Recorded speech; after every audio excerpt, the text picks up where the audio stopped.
Sugod Campus ng Eat Bulaga may kasunod na agad at Daryl Yap tumakas na nga ba? Yan ang pag-uusapan natin ngayong araw po ng Linggo, February 16. Pero bago yan at bago natin umpisahan ang continuation ng online viewership ng dalawang bigating noontime shows dito sa bansa, ang It's Showtime at Eat Bulaga kahapong episode, ay humihiling ako na pakisubscribe ang aking YouTube channel. Paki-like and share na din po mga kaparokya. Maraming salamat po sa inyo. So umpisahan natin ang ating topic sa direktor ng The R of Pepsi Paloma na si Direk Daryl Yap.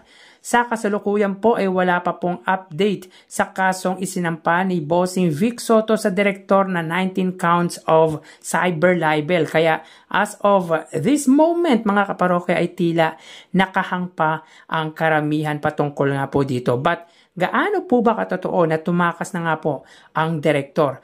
Ayon sa nakuha nating impormasyon ay kasalukuyan itong nasa South Korea. So tumakas na ba ito mga kaparokya? Hindi naman siguro mga kaparokya. Ito po yung tipo ng tao na kayang harapin ang lahat. Sanay sa iskandal kaya baliwala sa kanya ito. But one thing is for sure mga kaparokya, marirealize niya yan once na matanggap niya yung consequences na ginawa niya. Hindi pa ramdam sa ngayon mga kaparokya dahil wala pang hatol. Sa ngayon, nagpapakaliwaliw siya dahil siguro gusto niyang ma-refresh ang utak niya dahil sa di pagpapalabas ng kanyang obra na The R of Pepsi Paloma at malaki rin po ang ginastos ng producer nito sa nasabing pelikula. Dahil na rin po siguro mga kaparokya ay nasa peak din ito ng stress or pwedeng nakakaranas na din po ito ng depresyon dahil sa nangyari kaya lumayo pansamantala sa bansa. Samantala after the successful of Sugod Campus ng Eat Bulaga sa Laguna State Polytechnic University ay mukhang susundan agad ito.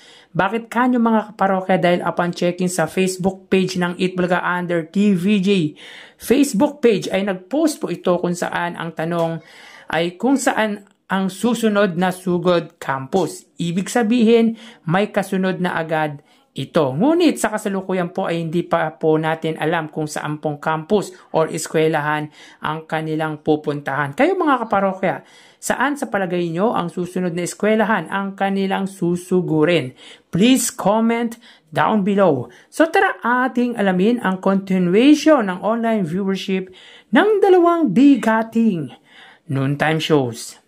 Para sa Eat Bulaga under TVJ Facebook page na may 2.9 million followers at sa It's Showtime naman po na may 18 million followers. So sa oras na 1:35 PM, ang It's Showtime po ay may kasalukuyang segment na Sexy Babe, ang continuation ng Sexy Babe dahil weekly finals kung hindi ako nagkakamali. Samantalang ang Eat Bulaga naman po ay may bawal judgmental ka ba. So dito may kita po natin na ang It's Showtime po ay may 6,000 viewers. Samantalang ang Eat Bulaga naman po ay may 3,700 live viewers. So again as of 1:36 PM ang It's Showtime po ay may 5,900 viewers. Nakatumbas po ng 6,000 at ang Eat Bulaga naman po ay may 3,700 live viewers. So mapunta naman po tayo sa TV Network YouTube channel ng dalawang noontime shows.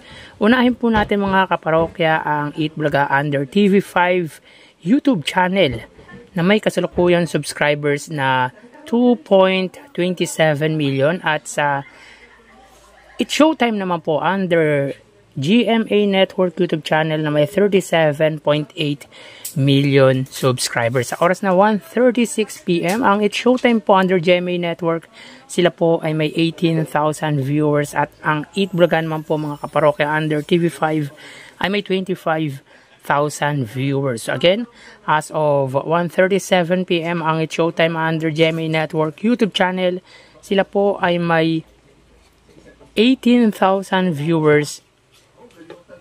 At ang Eat Bulaga naman po under TV5 ay may 25,000 live viewers. So mapunta naman po tayo sa main YouTube channel ng dalawang noontime shows. Unahin po natin ang It's Showtime under ABS-CBN It's Showtime na may 2.52 million subscribers at sa Eat Bulaga naman po under Eat Bulaga TVJ YouTube channel na may 1.31 million subscribers. Sa oras na 1:37 PM ang It's Showtime, sila po ay may 77,000 viewers. Ang Eat Bulaga naman po ay may 106,000 live viewers. Again, as of 1:37 PM ang Eat Showtime, sila po ay may 77,000 live viewers at ang Eat Bulaga naman po ay may 106,000 live viewers. So, bali, ang total na nakuha po ng dalawang noontime shows ay ang total na nakuha po ng Eat Showtime ay 101,000 viewers at ang Eat Bulaga naman po ay 134,000 live viewers.